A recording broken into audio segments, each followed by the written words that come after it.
When I moved to Boston University in June of last year, the nation groaned under the weight of the COVID-19 pandemic and the horrific murders of George Floyd, Breonna Taylor, and other Black Americans at the hands of police. Even before millions of Americans took to the streets from coast to coast, from large city to small town to demonstrate against racism and police violence, I knew I wanted to move to the streets of Boston. I wanted to walk the streets that Mariah Stewart, David Walker, William Lloyd Garrison, and Wendell Phillips walked 2 centuries ago when they were battling the Goliath of their age, slavery.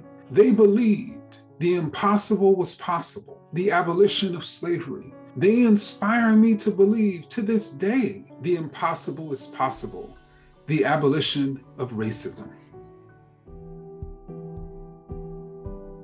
On July 1st, 2020, the Center for Antiracist Research was born, established to turn the ephemeral dream of a just and equitable society into a concrete reality.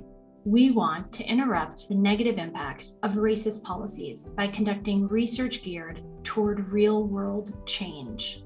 We want to see research in action. The Center for Antiracist Research is where academic inquiry meets anti-racist action.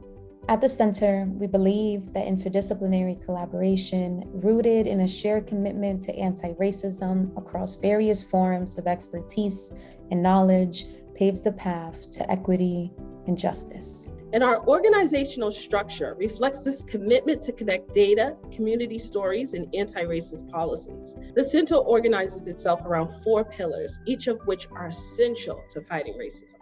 Research, policy, narrative, advocacy. Each of the Center's 4 offices is devoted to one of the pillars.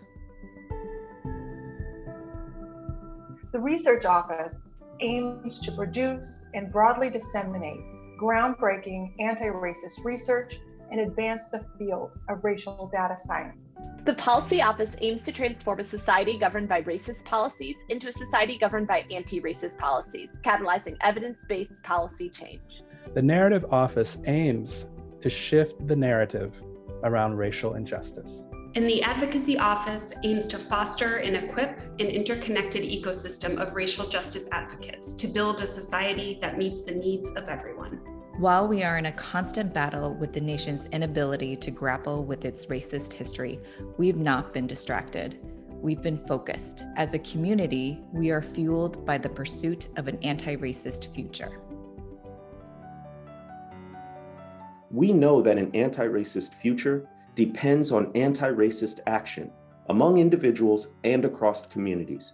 And the Center is premised on this model of collective action. Already in our first year, we partner with the Atlantic's COVID Tracking Project, and we built the first of its kind COVID Racial Data Tracker. The Center is now expanding the COVID Racial Data Tracker into the Racial Data Tracker, RDT.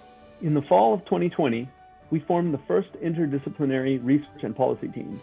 Our fall research and policy teams examined COVID-19 disparities, digital redlining during the expansion of telehealth, access to basic needs for families with young children, and the relationship between social safety net policies and economic precarity. We've also developed our affiliates program, which aims to build the nation's largest network for scholars and aspiring scholars studying racism from Boston University and colleges and universities around New England. We've already had more than 150 faculty and graduate students join our network. In March, we announced the formation of The Emancipator, a collaboration with the Boston Globe Opinion that carries forward the legacy of the 19th century anti-slavery newspapers into the formation of an anti-racist periodical for the 21st century. In April, we hosted the National Anti-Racist Book Festival. The Book Fest consisted of 31 author panels and 5 writers' workshops. We partnered with 31 small, independent, BIPOC-owned bookstores around the country and gathered thousands of people committed to anti-racist literature. And in June, we composed and submitted our first amicus brief in Thompson versus Clark. Our brief urges the U.S. Supreme Court to reject the indications of innocence standard, which perpetuates racial inequity, and ignores the realities of the criminal legal system that make it more difficult for Black and Brown people to prove their innocence.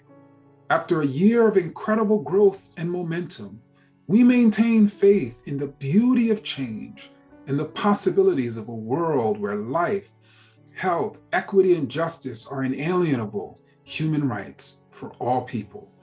We believe the impossible is possible and that we can help build the world anew.